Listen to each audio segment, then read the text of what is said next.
Quelles sont les actualités cinéma et séries qu'il ne fallait pas manquer ces derniers jours? Eh bien bonjour à tous, c'est Mathéo et on se retrouve dans un cadre très spécial. Je suis en effet actuellement au festival d'Annecy, festival d'animation où je partage différentes choses que je peux découvrir en avant-première sur mes différents réseaux sociaux comme Twitter, Instagram, mais également TikTok ou encore en YouTube Shorts. N'hésitez pas évidemment à vous abonner, mais là on va revenir sur les autres actualités tombées ces derniers jours et autant vous dire qu'elles sont assez nombreuses, mais ne perdons pas plus de temps et commençons avec des bonnes nouvelles, notamment des renouvellements. Je pense entre autres à Palm Royale qui a été renouvelée par Apple TV+ pour une seconde saison et la série d'animation Jurassic World Chaos Theory qui reviendra là aussi pour une seconde saison sur Netflix, mais cette fois cet automne.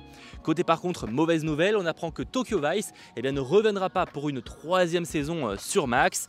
Côté film sinon, je peux également vous dire que Erin Kellyman, vu dans Solo Star Wars Story ou encore dernièrement dans la série Marvel Falcon et le soldat de l'hiver, rejoint le casting de 28 ans plus tard. Vous savez, cette suite à 28 jours plus tard, film très ambitieux qui donnera le début d'une toute nouvelle trilogie.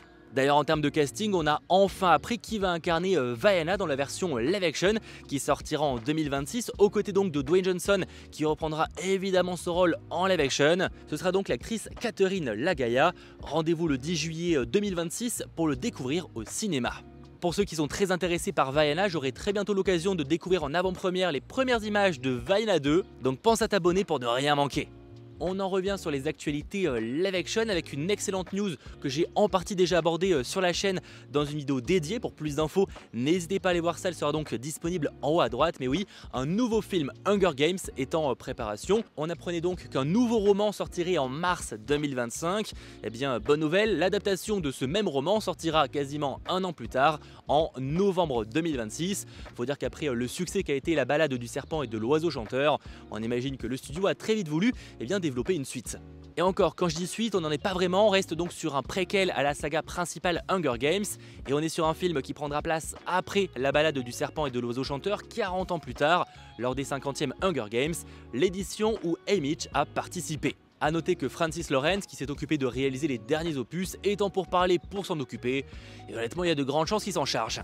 D'ailleurs en parlant de réalisateur, après que Adam Wingard ait quitté le Monsterverse, en tout cas en partie pour s'occuper d'autres projets, on sait enfin qui s'occupera de réaliser le prochain film du Monsterverse suite à Godzilla x Kong le Nouvel Empire qui est un énorme succès, le plus gros succès au box-office de tout le Monsterverse. Il s'agira de Grant Sputor que vous connaissez peut-être pour s'être chargé de I Am Mother, sorti en 2019. Du côté des mauvaises nouvelles, on a également appris que Yann Demange ne réalisera finalement pas le film Marvel Blade.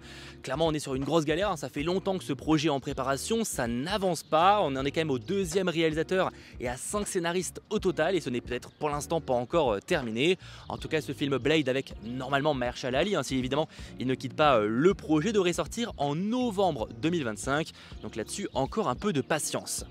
Et autre style total, le réalisateur du film d'horreur Smile qui a cartonné et dont une suite est déjà en préparation et sortira cette année, je parle donc de Parker Finn, va collaborer avec Robert Pattinson pour faire un remake du film Possession, un film d'horreur psychologique surnaturel sorti en 1981. Alors apparemment le projet n'en est vraiment qu'à ses débuts de développement, donc pour l'instant on n'a pas plus d'infos et on ne sait même pas si Robert Pattinson en sera uniquement le producteur ou s'il aura carrément le rôle principal, même si honnêtement c'est pas impossible.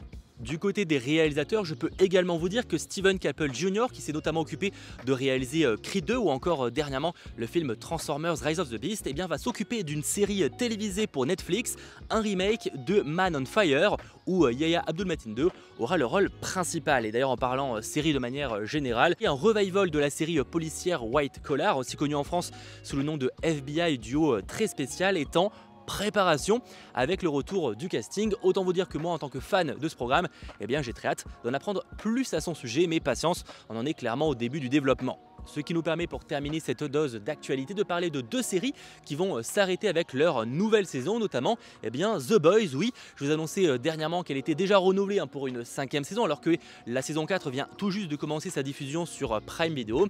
Sauf que voilà, cette 5e saison sera également la dernière de The Boys, ça a été confirmé par les créateurs de la série. On apprend que le tournage devrait commencer en novembre prochain, qu'elle devrait durer 8 épisodes et que vraiment l'histoire de The Boys va se terminer avec cette saison-là. A noter tout de même que par contre l'univers va lui continuer avec déjà des saisons supplémentaires pour la série Gen V dont une saison 2 est déjà commandée, mais il y a aussi d'autres spin-offs comme The Boys Mexico qui a déjà été annoncé et dont on n'a pour l'instant pas beaucoup plus d'informations. Bref, l'univers de The Boys va continuer mais la série principale va elle s'arrêter. Et de mon avis, alors ça reste uniquement personnel et j'attends évidemment le vôtre en commentaire. J'ai tendance à penser que c'est plutôt une bonne nouvelle parce que je trouve que la série commence un peu à tourner en rond, donc vaut mieux s'arrêter avant que ça devienne vraiment problématique, même si évidemment on va déjà découvrir cette 4ème saison et on en reparlera quand la 5ème va sortir.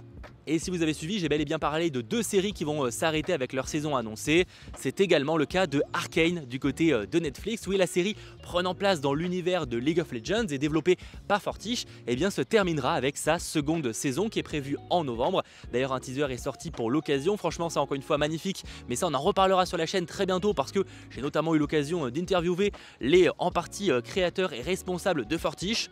Mais retenez que oui, Arcane va se terminer avec sa 2nd saison, même si ils ont clairement teasé que d'autres spin-offs dans l'univers de League of Legends étaient déjà en préparation, mais malheureusement pour l'instant, on n'a pas plus d'informations sur ce sujet, notamment concernant les personnages que ça pourrait explorer. Mais s'il y a des fans de ce jeu, n'hésitez pas à vous manifester en commentaire et à partager vos attentes sur l'avenir de League of Legends sur les écrans, en termes en tout cas de séries et pourquoi pas de films. Ce serait pas impossible que ça finisse par arriver un jour au vu de l'énorme succès qu'a été Arcane. J'espère en tout cas que ce récap ciné-série enregistré dans des conditions très particulières vous aura intéressé. Si c'est le cas, n'hésitez pas à lâcher un petit pouce vers le haut, à vous abonner et on se retrouve très vite. Allez, ciao tout le monde!